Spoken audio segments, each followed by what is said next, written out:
Hi friends, welcome to Renish world. இன்றைக்கி நம்ம என்ன பார்க்க போகிறோன்னா, ஏரோப்ளேன் எப்படி செய்யலாம், அதுவும் ஏ4 ஷீட்டில் சிம்பிளாக குழந்தைங்கள்லாம் செய்கிற மாதிரி, குழந்தைங்களுக்கு பிடிச்ச மாதிரி எப்படி செய்யலான்னு பார்க்கலாம். அதோட நம்ம ஒரு சின்ன தகவலையும் தெரிஞ்சுக்கலாம். வாங்க வீடியோக்குள்ளே போகலாம். 1903 ரைட் சகோதரர்கள், அதாவது ஆல்பர்ட் ரைட், வில்பர் ரைட், இவங்க 2 பேரும் சேர்ந்து கண்டுபிடிச்சது தான் ஏரோப்ளேன். அது நமக்கு எல்லாருக்குமே தெரிஞ்ச விஷயம். ஆனால் உங்களுக்கு தெரியுமா, அந்த பிளெயின் தயாரித்தப்போ அது எவ்வளோ தூரம் போச்சுது, அது எவ்வளோ தூரம் பறந்துச்சு, இப்போ எவ்வளோ தூரம் பறந்துட்டுருக்கு, ஏதாச்சும் தெரியுமா? தெரியாது. அதை தான் சொல்ல போகிறேன் வாங்க.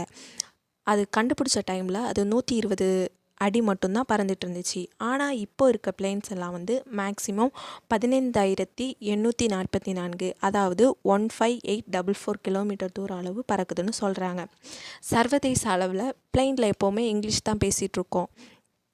பார்த்தீங்கன்னா ஃப்ளைட் ஓட்டுறவங்கலேருந்து அங்கே சர்வ் பண்ணுறவங்க எல்லாருமே இங்கிலீஷ் தான் பேசுகிறோம். ஏன்னா விமானத்தோட சர்வதேச மொழியாக வந்து இங்கிலீஷை தான் வந்து சொல்கிறாங்க.